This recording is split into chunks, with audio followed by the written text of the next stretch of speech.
আজকে Deepika পাডুকোনের favourite dish নিয়ে চলে আসলাম। Chilies and cheese. And it's like mashed together and it's like an achar equivalent.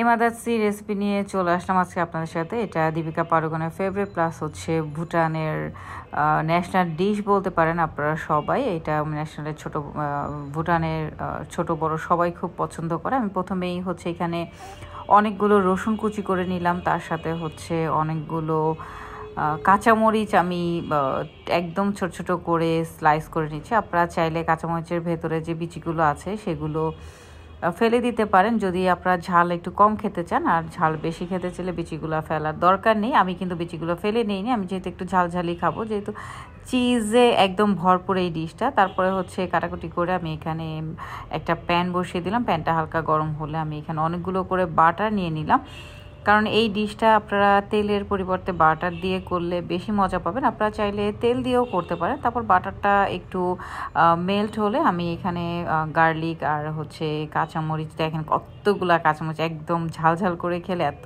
বেশি মজা লাগে। তারপর হচ্ছে আমি কাঁচামরিচগুলো একসাথে দিয়ে দিলাম। একটু সাবধান, কারণ কাঁচামরিচ দেওয়ার পর অনেক বেশি ঝাঁজ উঠে আসে, যেহেতু অনেকগুলো করে কাঁচামরিচ। তারপর একটু অনেকক্ষণ করে একটু নাড়াচাড়া দিতে হবে।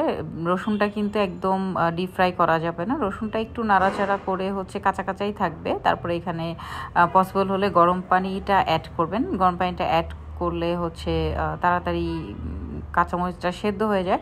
পানিটা অ্যাড করার কারণ এটাই যে একটু ক্রিমিনেস থাকবে। তারপরে হচ্ছে কাঁচামরিচগুলো একটু সিদ্ধও হতে হবে। পানি দেওয়ার পরে আমি এখানে একটু লবণ অ্যাড করে দিব, কারণ লবণটা না দিলে তো হবেই না, টেস্টি লাগবে না। তারপর এখানে হচ্ছে অনেকগুলো করে ব্ল্যাক পেপার অ্যাড করে দিব। ব্ল্যাক পেপারটাও হচ্ছে আপনাদের টেস্টের অনুযায়ী, লবণটাও হচ্ছে আপনাদের টেস্টের অনুযায়ী।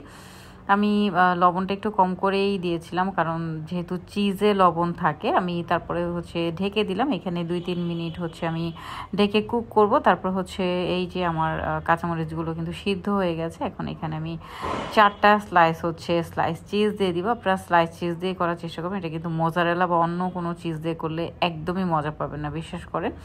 যে এক্সপেরিমেন্ট অনেক সময় করা উচিত, কিন্তু সব ক্ষেত্রে কিন্তু এক্সপেরিমেন্টটা যায় না। সো এর জন্যই বলা যে স্লাইস চিজটাই অবশ্যই দিবেন। দেখবেন কিছুক্ষণ নাড়াচাড়া করতে করতে তারপরে হচ্ছে গ্রেভি হয়ে আসছে। জিনিসটা যখন গ্রেভি হয়ে আসবে তখন হচ্ছে অনেকক্ষণ আপনারা দেখতে পাবেন ভিডিওতে যে একটু নাড়াচাড়া করার পরই হচ্ছে গ্রেভি হয়ে আসে। তারপরে যে গ্রেভিটা একদম ঠিক হয়ে যাওয়ার পরে আমি এখানে আরেকটা স্লাইস চিজ অ্যাড করে দিব নামানোর আগ মুহূর্তে, যেটা নাকি মানে একটু ফ্লেভারফুল হবে।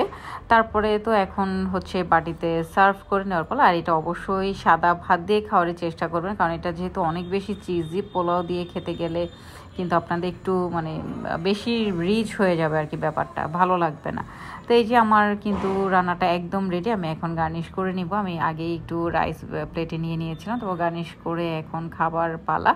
আর সত্যি কথা বলতে আমার কাছে খুব একটা ভালো লাগেনি, যতটা ভাইরাল আসলে ভিডিওগুলো ছিল ততটা আসলে ভালো লাগেনি। অনেকের যার যার টেস্টের উপর ডিপেন্ড করে, অনেক সময় অনেকে যারা একদমই চিজ লাভার তাদের কাছে ভালো লাগতে পারে। লাইক আমার মেয়েদের কাছে অনেক ভালো লেগেছে, কারণ ওরা চিজ লাভার। আর হচ্ছে ভিডিওটা ভালো লাগলে অবশ্যই শেয়ার করে দিবেন, আর আপনারাও বানিয়ে খাবেন। আল্লাহ হাফেজ, আসসালামু আলাইকুম।